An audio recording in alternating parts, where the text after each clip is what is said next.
Ja, dames en heren, welkom bij deze bijzondere uitzending van Venray in Bedrijf. Deze uitzending staat geheel in het teken van de ondernemersprijzen.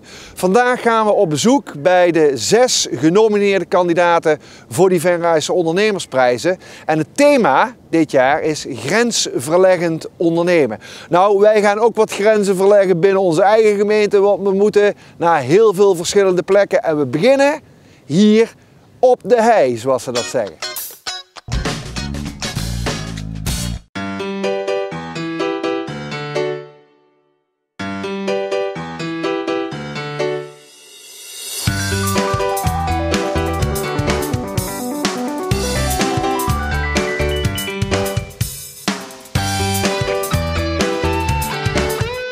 Welkom in het pittoreske Heide, waar wij wonen en dagelijks bezig zijn met veel plezier te ondernemen.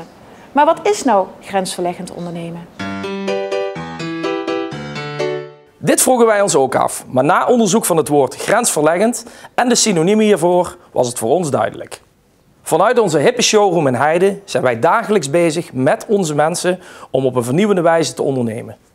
Innovatieve samenwerkingsverbanden in de traditionele bouwwereld bieden ons de ruimte en de mogelijkheid om te doen waar we goed in zijn. Tegels, stenen en sierbestrating vanuit ons terras- en trendsconcept. En niet te vergeten de tegeltent. Alles gepresenteerd op een eigen wijze van Custers 2.0. Luisteren naar de behoeften van de klant. Zoeken naar de stijl die bij hem past binnen ons hippe en veelzijdig assortiment. Klanten die op zoek zijn naar een goed advies zijn bij ons aan het juiste adres. Om samen op een vernieuwende manier de wens in te vullen. Bij ons in Heide vind je veel producten met zorg en smaak gepresenteerd. Op eigen wijze, op de Custers 2.0 wijze. Want uit onze ervaring is gebleken dat het werkt. Als je kiest, word je gekozen.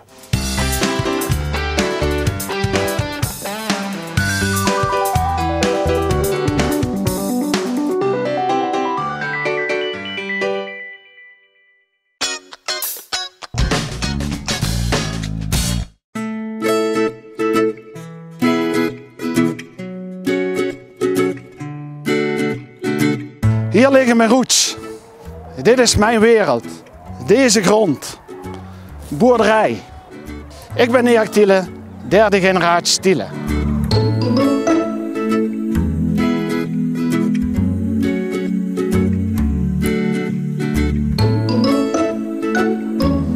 De afgelopen 100 jaar heeft iedere generatie een bedrijf gebouwd. Steeds anders. Gemengd bedrijf, legbatterij, volière. Eén ding verandert nooit. De passie voor de kippen.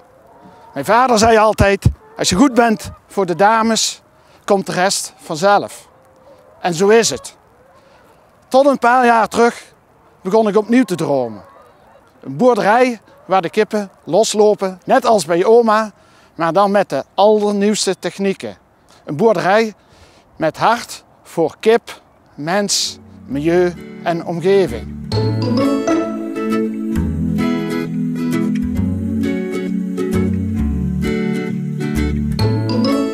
Ik sprak met vrienden, familie en partners uit de keten. En ja, ook met de dierenbescherming. De meesten reageerden met verbazing. Stuk voor stuk waren ze geïnteresseerd. Ze wilden graag meedoen. Mijn droom werd onze droom. Op Lammerdineshoeve werken met alle medewerkers en partners aan de toekomst van vandaag.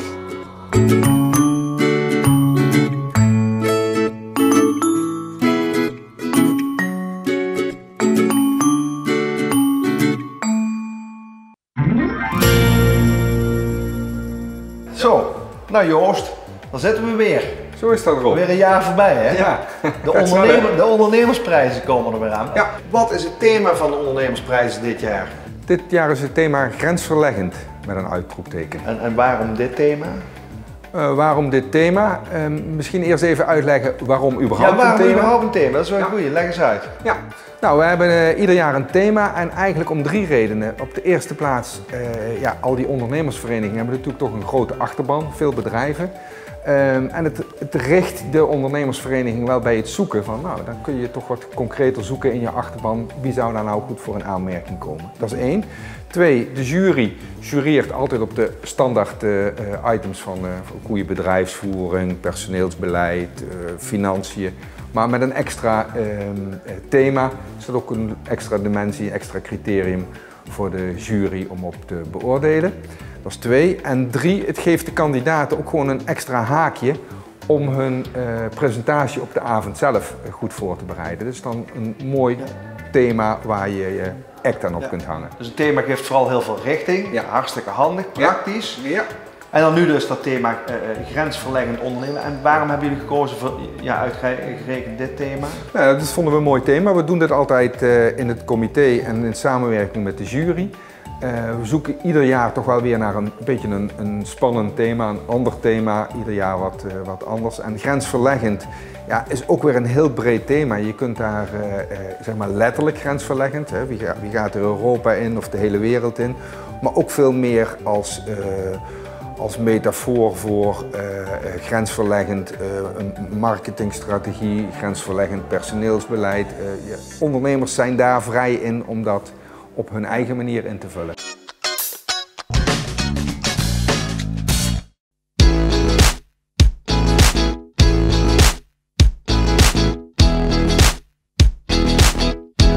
Hallo, ik ben Geert Linders, eigenaar van Expert Venray, maar ook eigenaar van Expert Deurne en onlangs ook van Horst. Op verzoek van de Venrayse consument en Venrayse ondernemers zijn wij 5 jaar geleden hier gehuisvest in Venray. En met succes, want steeds meer mensen weten de weg naar de winkel in Venray te vinden. Vanwege ons assortiment, maar met name vanwege de service. Wij als expert zijn grensverleggend en onderscheidend.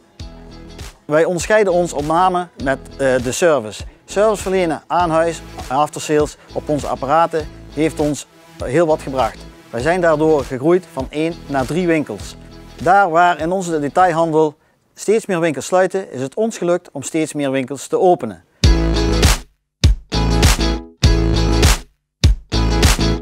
Dagelijks zijn we met 28 man en 9 monteurs in de weer om de mensen zoveel mogelijk te ontzorgen. Dit doen we niet alleen bij de mensen thuis, maar ook in de zorg.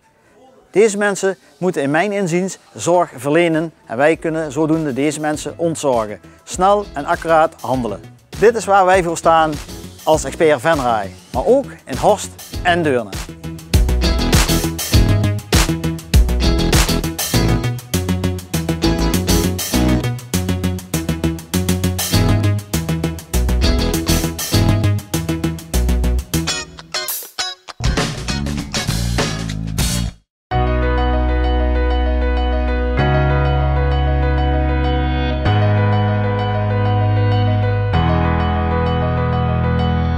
Pit voor jou administratie is een administratiekantoor. Maar wij leveren geen boekhouders. Wij leveren administratiecoaches. Wij nemen de ondernemer bij de hand en loodsen hem of haar in begrijpelijke taal door de administratie heen. Zodat we de administratie als stuurinstrument kunnen gebruiken voor de onderneming. En dat alles tegen vaste all-in maandtarieven.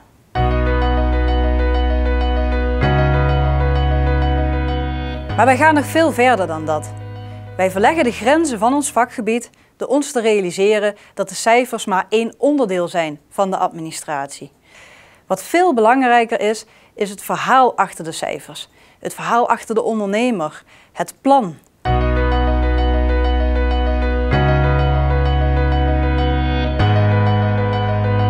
Wij hebben onze grenzen verlegd. Zowel de grenzen van onze dienstverlening als onze eigen persoonlijke grenzen. Nu zijn wij in staat om de ondernemer zijn grenzen te laten verleggen. Om op die manier, op een andere manier naar de onderneming te kijken en te zorgen dat de onderneming financieel gezond wordt en tevens ook financieel gezond kan groeien. Benieuwd hoe wij dat doen? Met Pit.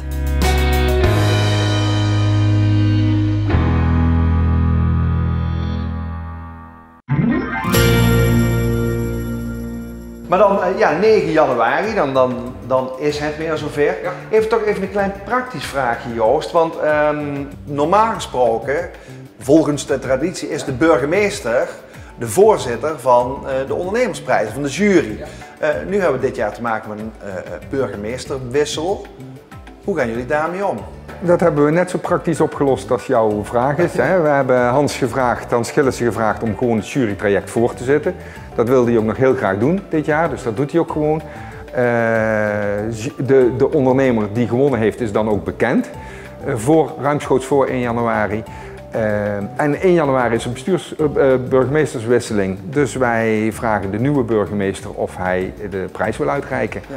Of hij dat doet, dat moeten we nog horen, maar daar ga ik wel... Ik kan me toch niet voorstellen dat de burgemeester zo'n mooie kans voorbij laat gaan om kennis te maken met de ongeveer 600 ondernemers in de zaal. Nee, ik kan natuurlijk niet in zijn agenda kijken, dus dat is aan hem. Nou, dat wachten we dan dat af. Ja.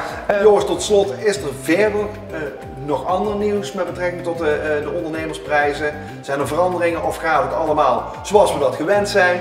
Nee, weinig. Nou, weinig. Het is een steady programma. Ook dit jaar weer qua opzet vergelijkbaar met eerdere jaren.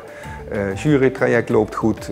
Kandidaten zijn enthousiast, zijn gemotiveerd. Dus we hebben er alle vertrouwen in dat we weer een hele mooie avond gaan beleven met z'n allen. Nou, daar gaan we vanuit. Ik wens jou heel veel plezier. Dankjewel. Succes met alle voorbereidingen en dan denk ik dat we over een jaar... Ja, daar zit jij trouwens niet meer hier. Want dat is dus wel wat nieuws, want dit is jouw laatste jaar. Dit is mijn laatste jaar, ja. En Ron van de Heuvel gaat mij opvolgen. Nou, en Ron van de Heuvel, daar zullen we dan volgend jaar uitgebreid kennis mee maken. Ja.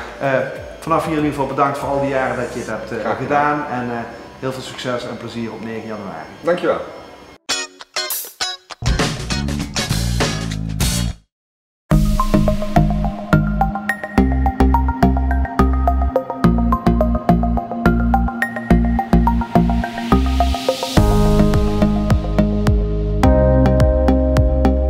Hallo mensen, ik ben Twan van Bussel en samen met mijn vrouw Floor Min draaien wij deze zaak Gaster Bartof in Venray. Mensen kennen mij misschien nog wel, Feestcafé de Koets. Dit jaar is het thema grensverleggend. Feestcafé de Koets was grensverleggend, want in die tijd had ik ook nog eens een keer een Feestcafé de Koets in Deurne, waar we de provinciegrens zijn overgetrokken. En daarna nog een keer een Feestcafé de Koets in Spanje, in Salau, landsgrens overgetrokken. Gaster Bartof komt eigenlijk oorspronkelijk een gastenbar uit Amsterdam. We hebben dat naar Venray gehaald. Voor de Venrayenaren was dat in het begin een klein beetje wennen. Een beetje een stadscafé in Venray, heel vreemd. Maar gelukkig is dat helemaal goed gekomen. Wat doen wij hier? Wij verkopen beleving. Alles wat je hier krijgt is beleving en al het andere daaromheen is ondersteunend aan. En daar bedoel ik mee het interieur, de verlichting, het vriendelijk personeel, maar vooral de lekkere, de heerlijke gerechten. Dat is Gaster Bartof. Gaster Bartof, fijn. Fijn dat het goed gaat. Daar ben ik heel blij mee. Ik vind het leuk om hier bij TOF te zijn. Maar wat ik ook erg fijn vind en leuk vind om te doen, is eigenlijk een soort van hobby, zijn de feesten rondom TOF. En dan heb ik het over Nieuwjaarsdag, dan heb ik het over Koningsdag, maar dan heb ik het ook over Vastelavond en over de kermis. En de kermis vind ik dan eigenlijk nog wel leuk, want dan kan ik eindelijk helemaal uitpakken met lampjes, met geluid, met licht, met leuke muziek en dan de hele straat vol met mensen. Dan ben ik op mijn best. Dat vind ik leuk om te doen. Ik nodig u van harte uit om eens een keer hier voorbij te komen voor de lunch, voor het diner of gewoon voor een lekker glaasje wijn, want we hebben heerlijke wijnen. U bent welkom.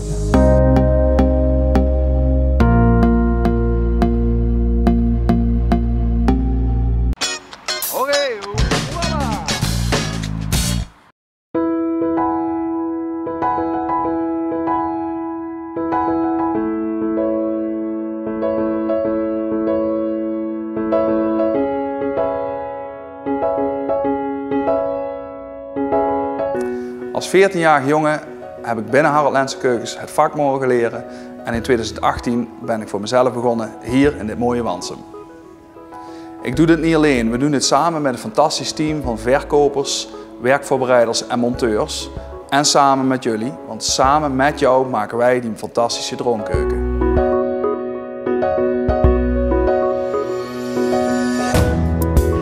De keuken is de verbindende factor in je huis. 'S Ochtends een ontbijtje, een krantje, croissantje, gezellig eten met familie, een welverdiend wijntje aan het einde van de dag. Wij geven jouw keuken alle aandacht en liefde die het verdient.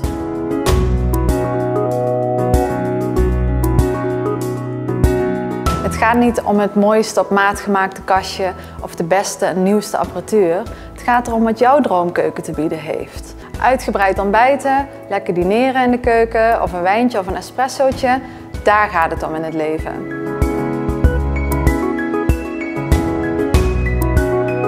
We zijn niet grensverleggend omdat we maatwerkkeukens verkopen. We zijn grensverleggend omdat we verbinding creëren.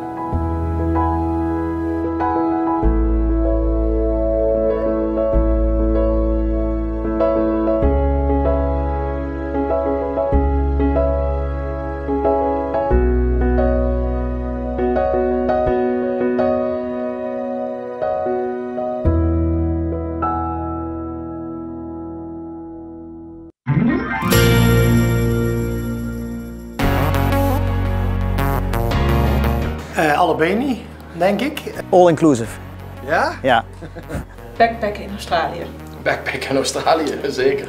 Oh, die is makkelijk. We zijn nog nooit in Australië geweest. Met een elektromotor helemaal door Europa reizen. Dat zou ik graag willen doen. All inclusive. Geen van beide. All inclusive. Ja, backpacken dan maar, denk ik. Ja. Of niet? Backpacken in Australië? Australië. Ja, vakinhoudelijk uiteraard binnen de lijntjes. Buitenlijntjes. Absoluut. Af en toe buiten de lijntjes. Ik denk dat we de lijn zelf iets dikker maken. Als het om de certificering gaat, dan kleur ik binnen de lijn. Buiten de lijntjes. Net over het lijntje heen, zou ik zeggen. Net de grens opzoeken. En als het over innovatie gaat en grensverleggend, dan ga ik buiten de lijn.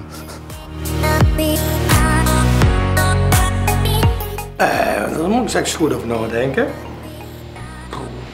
Nou, dat ga ik op 9 januari doen, daar in de Schouwburg. Dat vind ik enorm grensverleggend voor mij. Zeg eens. Wij zijn bezig geweest om de buurman erbij te pakken. Dat was ook een behoorlijke grens die we over wilden steken. Ja, is een lastige, maar Wat meer tijd voor mijn eigen te creëren en wat rust en ruimte voor mijn gezin. Als persoon verleggen, ik heb altijd geroepen dat ik met de 60 wou stoppen met werken. Zoe! Nog meer uit mezelf halen, denk ik dan. In alle opzichten. Lang op vakantie. Ja, lang op vakantie. Lang op vakantie, want dat zit er op dit moment even niet in en dat heeft alles te maken met de zaak die we hebben. 11 stedentocht schaatsen. voor mij is het heel belangrijk dat ik ga leren om mijn eigen grenzen te bewaken.